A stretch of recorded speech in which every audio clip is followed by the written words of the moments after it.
Barbara Eden, la charmante Ginny, autrefois symbole de beauté et d'innocence à Hollywood, a aujourd'hui plus de 90 ans. Vous souvenez-vous encore de son sourire dans I Dream of Jeannie? Mais derrière ces lumières étincelantes, elle a vécu une vie complètement différente, sans magie, sans rire, seulement tragédie après tragédie. Dans les dernières années de sa vie, l'existence de Barbara Eden est paisible, mais remplie de tristesse. Et une fois que vous saurez ce qu'elle a enduré, vous pourriez la voir autrement, non seulement comme une femme qui a apporté de la joie à des millions de personnes, mais aussi comme quelqu'un qui a porté toute une vie de larmes. L'enfance durant la Grande Dépression, la pauvreté, mais des rêves qui ne sont jamais morts. Barbara Eden est née en 1931, en plein cœur de la Grande Dépression, une époque où le rêve américain semblait n'être qu'une cruelle illusion pour de nombreuses familles. Ses premières années ne furent pas marquées par le confort, mais par le dénuement et l'instabilité. À seulement 3 ans, ses parents divorcèrent, un événement dévastateur qui plongea Barbara et sa mère dans une vie faite de déplacements constants et d'incertitudes. Durant ces années fragiles et formatrices, le premier refuge de Barbara après l'éclatement de sa famille fut El Paso, au Texas, où elle vécut chez ses grands-parents maternels. Malgré les difficultés financières qui les entouraient, elle trouva du réconfort dans l'amour de son grand-père, un homme qui, selon ses propres mots, ne me refusait jamais rien. Ce fut une lumière rare en des temps sombres. Pourtant, cette paix ne dura pas. Barbara et sa mère déménagèrent à nouveau, cette fois à San Francisco, après le remariage de sa mère.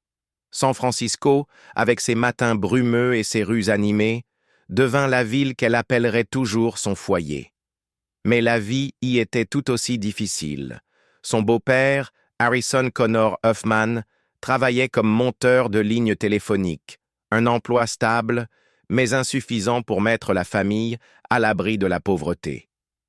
Il vivait avec des proches, passant d'une maison modeste à une autre. Dans ses mémoires Genie Out of the Bottle, Barbara se souvient « Nous vivions chez ma tante et mon oncle. Nous devions déménager si souvent que j'ai fréquenté 5 écoles différentes.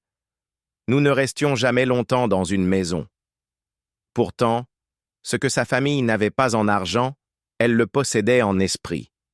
Leur foyer, bien que modeste et éphémère, était rempli de rires, d'amour et de musique. Sa mère, une femme résiliente et élégante qui travaillait comme responsable du crédit dans une bijouterie, faisait vivre la maison grâce à sa force inébranlable. Chaque soir, alors qu'elles lavaient la vaisselle ensemble, la mère de Barbara chantait des airs d'opérette de Gilbert et Sullivan. C'est dans ces moments simples que Barbara découvrit pour la première fois sa passion pour le chant. L'amour de Barbara pour la scène grandit avec elle. Elle rejoignit la chorale de son église, où elle était souvent choisie pour chanter des solos, et à l'adolescence, elle chantait déjà avec des groupes locaux. Malgré les bouleversements constants et les tensions financières, elle ne perdit jamais de vue quelque chose de plus grand, le rêve de se tenir sur une scène, non seulement comme chanteuse, mais comme une artiste capable de captiver un public.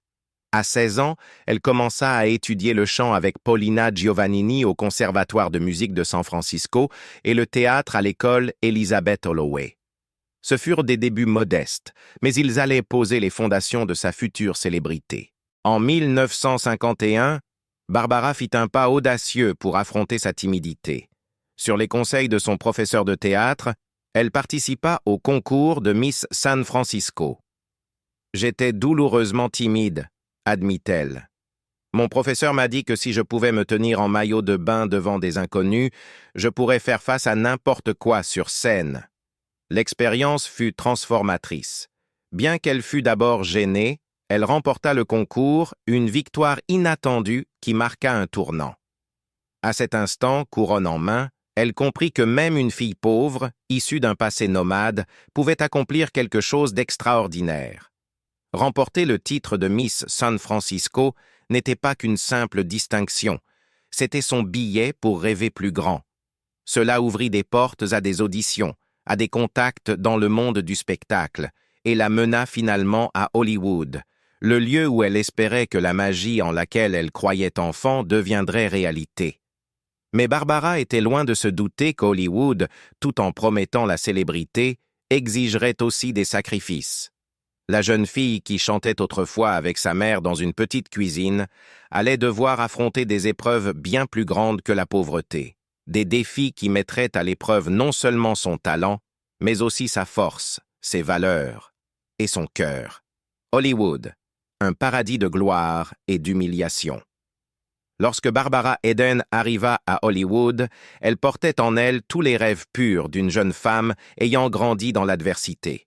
Couronnée Miss San Francisco et ayant perfectionné ses talents de chanteuse et d'actrice dès l'adolescence, elle croyait que le succès viendrait grâce à la persévérance et à la sincérité envers son art. Pourtant, dès le début, Hollywood lui fit rapidement goûter à la déception. Non pas à cause d'un manque de talent, mais simplement parce qu'elle était une femme. L'un des souvenirs les plus amers de Barbara à Hollywood fut sa rencontre avec un directeur de casting chez Warner Bros. Au lieu de s'intéresser à ses capacités d'actrice, il lui montra une photo de sa fille et déclara « Tu vois, ma fille a une forte poitrine. Toi aussi, tu devrais, si tu veux être célèbre. » Pour Barbara, jeune femme rêvant de projecteurs et de rôles significatifs, cette remarque fut comme une gifle. « Je suis partie le cœur brisé », se souvient-elle, « mais j'ai tiré une leçon précieuse. Tous les rôles ne nécessitaient pas d'être provocantes et je deviendrai une actrice polyvalente. » Barbara débuta avec de petits rôles dans des séries télévisées telles que I Love Lucy, Burke's Law, The Andy Griffith Show, Perry Mason et Gunsmoke. Chaque rôle était une occasion d'apprendre et de prouver qu'une femme jugée pas assez glamour selon les critères hollywoodiens pouvait tout de même captiver le public par un talent authentique. Elle apparut aussi dans des films comme A Private Affair, Flaming Star, aux côtés d'Elvis Presley, et Voyage to the Bottom of the Sea. Cependant, le rôle qui la rendit célèbre et changea profondément sa vie fut celui de Jeannie dans la série I Dream of Jeannie. Jeannie était charmante, drôle et innocente. Une génie sortie d'une bouteille magique qui apportait de l'enchantement dans la vie d'un astronaute. Personne ne pouvait incarner ce personnage aussi naturellement que Barbara Eden. Pourtant, le succès de I Dream of Jeannie ne fut pas accompagné d'un bonheur pur. Son partenaire, Larry Hagman, qui jouait le Major Tony Nelson, commença à montrer des signes inquiétants de dépendance à l'alcool et aux drogues. Avec le temps, Hagman devint amer vis-à-vis de son rôle, allant même jusqu'à exprimer sa frustration par des actes choquants comme uriner sur un script. Barbara était bien plus qu'une simple partenaire à l'écran. Elle devint son soutien constant, sa protectrice. Il pouvait être épuisé et sombre, mais dès que la caméra tournait, il se transformait en Tony Nelson, énergique et charismatique, confia-t-elle. Lorsque les producteurs menacèrent de le remplacer en raison de ses comportements, Barbara fut celle qui prit sa défense, insistant fermement pour qu'il le garde. « Je savais que s'il le renvoyait, la série perdrait son âme, » dit-elle. Mais les difficultés ne s'arrêtèrent pas là. Lors d'une apparition dans I Love Lucy, Barbara fut harcelée par Daisy Arnaz, le célèbre acteur et producteur. Arnaz, connu pour ses aventures galantes, selon Barbara, apparaissait partout où j'étais pendant les répétitions. Elle devait se cacher chaque fois qu'il approchait. « Je ne suis pas une sainte, mais pour moi, les hommes mariés sont intouchables », écrivit-elle dans ses mémoires. Ce fut une expérience qui apprit très tôt à Barbara qu'Hollywood n'était pas seulement un paradis de gloire, mais aussi un lieu où les femmes devaient se battre 2 fois plus, non seulement pour obtenir du respect, mais aussi pour se sentir en sécurité. La seule lumière dans cette histoire fut Lucille Ball, l'épouse de Desi Arnaz, qui se montra d'une extrême gentillesse. Lucille admirait le style comique de Barbara et envisageait même de lui offrir un contrat à long terme. Avant l'un des tournages de Barbara, Lucille l'invita dans sa loge privée pour ajuster sa robe, y ajoutant des paillettes scintillantes pour qu'elle brille sous les projecteurs. Je ne sais pas combien de stars feraient cela de bon cœur pour une actrice invitée, dit Barbara. Mais Lucille l'a fait, Hollywood est un lieu où les rêves prennent vie. Mais pour Barbara Eden, c'était aussi un endroit où elle dut apprendre à rester forte, à préserver sa dignité et à survivre dans un monde où les projecteurs ne servaient là parfois qu'à masquer des réalités cruelles. Le mariage, les fêlures jamais guéries. Au sommet de sa carrière, grâce à son rôle emblématique de Janie dans I Dream of Jeannie, Barbara Eden épousa l'acteur Michael Ansara en 1958. Au départ, leur mariage semblait être le seul point lumineux offrant un havre de paix au milieu du tourbillon glamour d'Hollywood. Michael était calme, attentionné et soutenait constamment les choix professionnels de Barbara. Eden se considérait chanceuse d'avoir un mari si compréhensif et un foyer stable où revenir après des journées de tournage épuisantes. En 1965, leur bonheur s'amplifia avec la naissance de leur premier enfant, Matthew Ansara. Barbara et Michael étaient comblés, et Eden se souvenait vivement de ce moment comme la première fois où elle avait réellement ressenti que sa vie était complète. Mais hélas, cette joie n'était pas destinée à durer. En 1971, Barbara tomba de nouveau enceinte.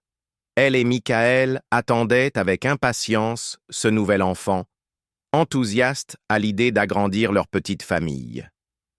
Cependant, au 8e mois de grossesse, un contrôle médical de routine apporta une nouvelle dévastatrice. Le bébé avait cessé de se développer et il n'y avait plus de battement de cœur. Barbara fut anéantie. Elle accoucha d'un enfant qui ne pleurerait jamais, qui n'ouvrirait jamais les yeux sur le monde.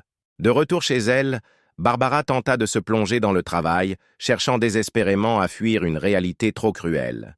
Mais au lieu d'apaiser sa douleur, ce mécanisme d'évitement l'enfonça davantage dans une dépression post-partum non reconnue. Elle se souvenait distinctement avoir regardé Matthew et s'être demandé « Pourquoi ne puis-je pas ressentir de joie? Qu'est-ce qui ne va pas chez moi ?» À cette époque, les troubles psychologiques, notamment la dépression post-partum, étaient rarement évoqués. Barbara ne reçut aucun soutien professionnel et ne savait pas comment s'aider elle-même. Cette douleur ne resta pas enfermée en Barbara. Elle s'immisça dans chaque recoin caché de son mariage avec Michael. Peu à peu, ils s'éloignèrent, ne sachant plus comment se parler ni se réconforter. Les désaccords mineurs se transformèrent en disputes épuisantes. Barbara admit « Nous nous aimions encore, mais nous ne savions plus comment guérir nos blessures. C'était comme si un mur invisible s'était dressé entre nous, s'épaississant chaque jour davantage. » En 1973, Barbara décida de demander le divorce, pensant que c'était la meilleure solution pour mettre fin à leur souffrance commune. Mais elle n'avait pas prévu à quel point cette décision blesserait profondément Matthew. À seulement 8 ans, la séparation de ses parents fut un choc émotionnel immense. Barbara ne remarqua pas immédiatement les changements qui s'opéraient chez son fils. Au fil des années suivantes, Matthew commença à manifester de graves troubles du comportement, devenant rebelle et s'engageant dans des conduites autodestructrices. Barbara Eden reconnut plus tard avec amertume que le divorce ne marqua pas seulement la fin de son mariage avec Michael, mais blessa aussi profondément leur fils bien-aimé. « J'aurais aimé m'en rendre compte plus tôt et aider Matthew à traverser ses épreuves, » admit-elle en larmes. Mais le temps ne revient jamais en arrière pour me permettre de corriger mes erreurs. Matthew, l'enfant et la douleur sans fin. Matthew, l'unique enfant survivant de Barbara Eden, semblait destiné à porter toutes les pertes et les chagrins qui ont assombri la vie de sa mère. Après son divorce avec Michael Ansara en 1973, Barbara décida de quitter la Californie, croyant que cela l'aiderait à guérir et à reconstruire sa vie. Matthew, alors âgé de seulement 8 ans, resta avec son père. Barbara ne réalisa pas à ce moment-là que cette séparation affecterait profondément son fils, le plongeant dans une obscurité cachée dont elle ne savait rien. Pendant ces années cruciales, loin de sa mère, Matthew se retrouva de plus en plus isolé et vulnérable. Lorsque Barbara revint à Los Angeles en 1983, Désireuse de renouer et de reconstruire leur relation, Matthew avait radicalement changé. Le garçon joyeux, aux yeux pétillants dont Barbara se souvenait, était devenu distant, renfermé, marqué par une tristesse inexplicable. Elle attribua d'abord ces changements à l'adolescence, ou peut-être aux séquelles de leur famille brisée, sans soupçonner les problèmes plus profonds qui se cachaient sous la surface. Ce fut plus tard, à travers des révélations douloureuses et choquantes, que Barbara découvrit la vérité. Matthew avait commencé à adopter des comportements destructeurs, impliquant des substances dangereuses dès l'âge de 10 ans. Tragiquement, il avait été entraîné sur cette voie funeste par un voisin qui avait exploité sa curiosité et sa solitude enfantine. Dévastés, Barbara et Michael réagirent immédiatement, inscrivant Matthew dans divers programmes de réhabilitation, espérant désespérément à chaque fois que ce serait enfin le tournant vers la guérison. Malgré des interventions répétées et le soutien dévoué de ses parents, Matthew lutta continuellement contre ses démons. Il était prisonnier d'un cycle qui semblait impossible à briser. Au fil des années, la situation s'aggrava. Matthew se retrouva sans abri, contraint de vivre dans la rue alors que son comportement échappait de plus en plus à tout contrôle. Barbara dut prendre une décision déchirante, adoptant ce qu'elle appela l'amour dur.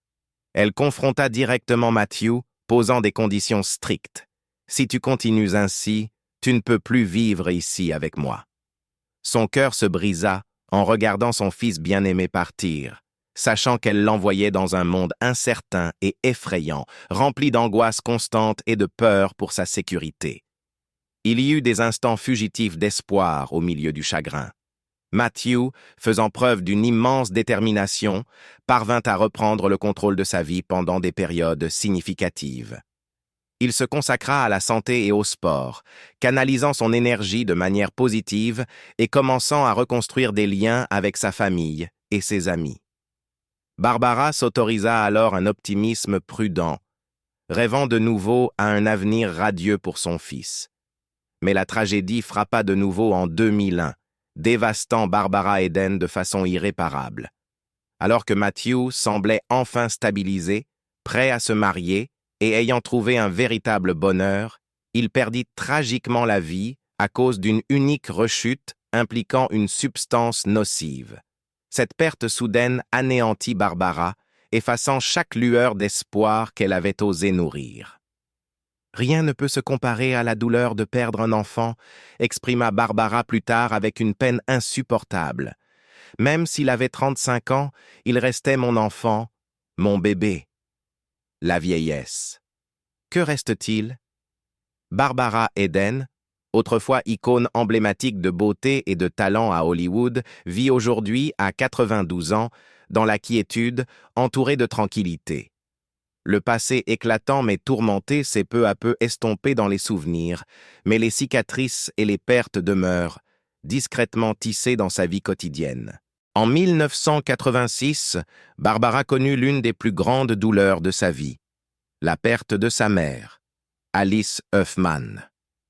Alice était une femme forte et compatissante, qui inspira Barbara dès l'enfance, lui enseignant la résilience et la bonté.